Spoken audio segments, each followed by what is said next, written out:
So today we're going to go as far as opening up the ROG Crosshair 8 Dark Hero motherboard. That is some really nice packaging. It's too bad that most of the packaging that we buy goes into the landfill. But I know a lot of people like to collect their packaging and keep it for display, keep it for storage, which is really quite cool. I do the same. All right, let's get this motherboard out of the box and take a look-see.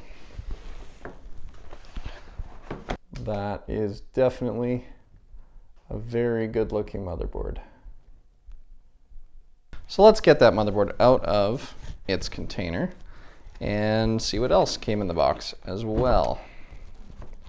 It's a nice anti-static sheet there that we can use. And we'll just flip that over like this and like that. Alrighty. So what else comes in the box with the motherboard? We've got an ROG coaster,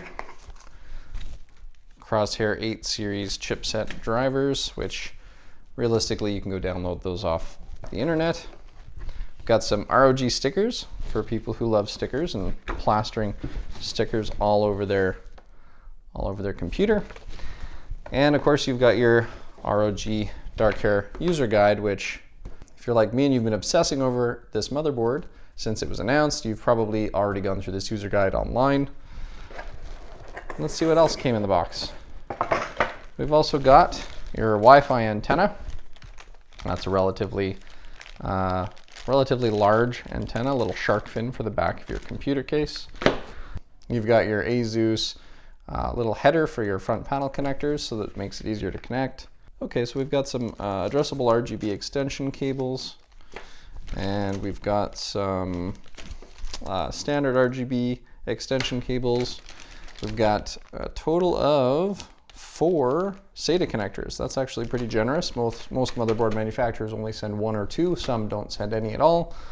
And of course you've got a couple of screws for your M.2 slots on your motherboard.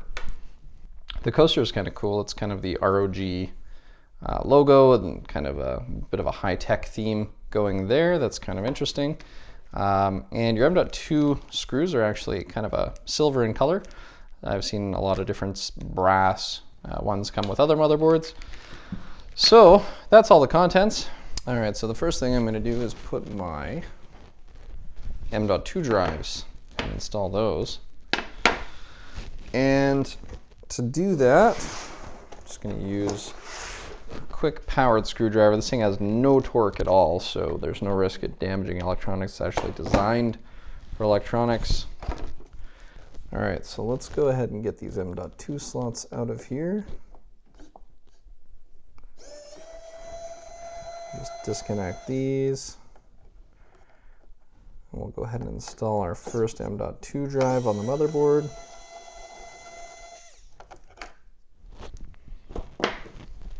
All right, so there's our little 2 terabyte SN850. It does not come with its own heatsink. That's a separate version, but you can buy one with a heatsink. And of course it's got its own little sticker on there. We'll just leave that on there. And we'll go ahead and slide that in. And we'll just grab one of those little M.2 screws to hold it in place. The standard mount is in the perfect location. And it looks like this top slot does not support a longer M.2 drive. So the longer M.2 drives will probably have to go to the lower slot, which is fine because on this particular motherboard, both slots work perfectly fine at full X4 speed without getting rid of any SATA ports. A lot of other chipsets and motherboards in the past, you would be sacrificing SATA ports in order to have multiple M.2 drives, or even in some cases just one. But the X570 chipset, that is not the case. Okay, so you want to line that up. You're going to have to be very careful to line up your cover so that the thermal pad is actually getting coverage. And the thermal pads are really sticky, so if you put it on wrong, it's definitely going to you're gonna have a bad time because you're gonna have to pull it off again in order to stick it back on properly. So try to make sure you're lining it up right the first time. If you don't, thermal adhesive is not the worst thing. You can take it off if you have to. All right, so we'll screw that in. And now, just give it a little hand tighten. Tiny little hand tighten. You don't want to tighten it too much because these are not requiring a whole lot of torque to hold everything in place. And there we have it. Our first M.2 is installed. And now we'll go ahead and take off the bottom M.2 cover to install our second M.2 drive. All right, so there we go. That one's got a much longer thermal pad in order to cover a longer drive if you want to have something a little bit larger in the bottom. All right, so the same thing here. We'll just install the Sabrent Rocket NVMe 4. The Sabrent Rocket's kind of cool because it comes with Acronis as well. You get a free copy of Acronis True Image for cloning.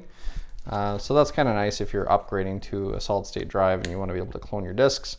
Or even if you're using it as a secondary drive and cloning your disk is going to make it a little easier. Although I personally recommend not cloning your disks. If you're going to build a new computer, you might as well do a fresh reinstall and move all your files over. You're just going to have a better overall experience with that. All right, so there it is, the Sabrent 4 terabyte M.2 drive. All right, so it does have some memory on the bottom as well in order to fit 4 terabyte on a single stick. And so that'll install just like this. And then of course, the heatsink will go right above. Now there is a missing mounting point here. So we're gonna actually need to add the mount for that drive. So we'll get one of those out here and we'll just screw that in place. All right, so kind of screw that in there. And if you've got an iFixit kit, you can probably find a bit that'll help fit that and tighten that in. There we go. I wouldn't do any more than hand tighten that though. All right, so now we can install our M.2 like so. And we should be able to get that screw in there. And then we'll be able to get the heatsink cover installed.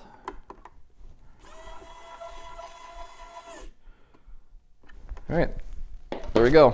The Sabrent 4 terabyte is now installed. And yeah, now we can put the heatsink back on. So again, you want to make sure that you line that heatsink up so that the compound isn't going to stick to the drive. And again, you could peel this off. I've opted to leave it on there because, well, it's there for a reason. It is there to help with spreading the heat over the chips, although it is very thin. But applying the M.2 heat cooler on there will draw heat into the cooler and away from the drive. So let's go ahead and slide that on there.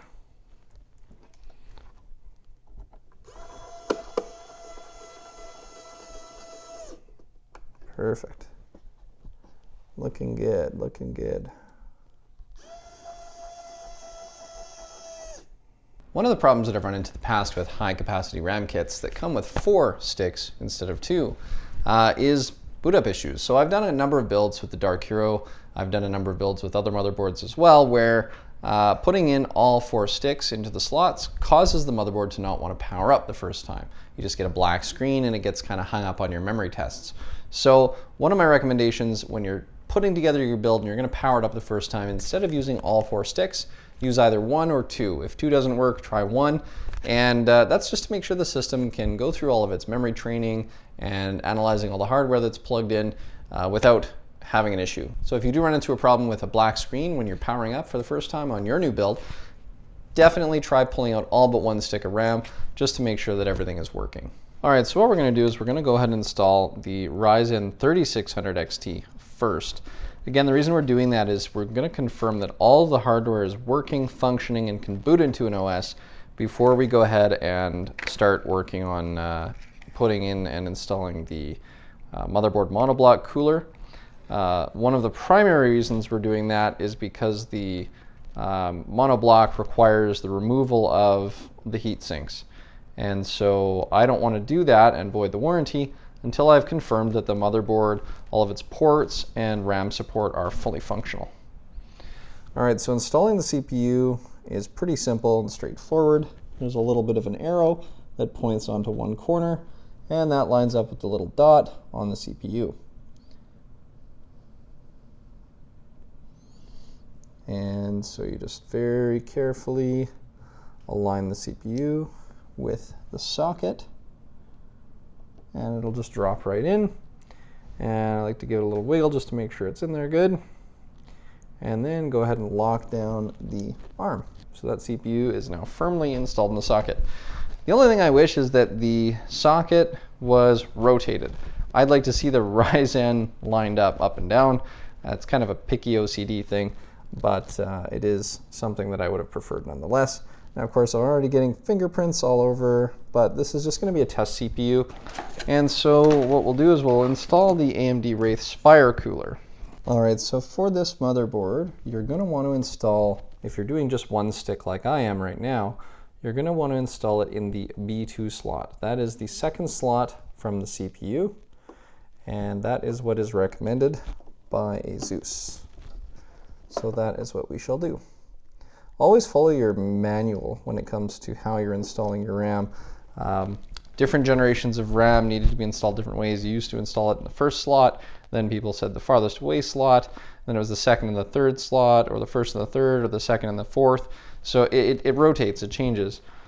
So make sure you're looking at your motherboard before making sure which slot to put that in. So we're just going to stick with one stick for now. And the reason we're going to do that again is to make sure that everything else is functioning before we start taking it apart. Once the first boot is done, we can install the other sticks and just make sure that they boot up as well. However, we can note that the AMD Spire cooler is actually in the way. We'd have to rotate it the other way around in order to be able to put the other stick in there. So I'm going to go ahead and do that because I do want to test all 4 slots before I void my warranty.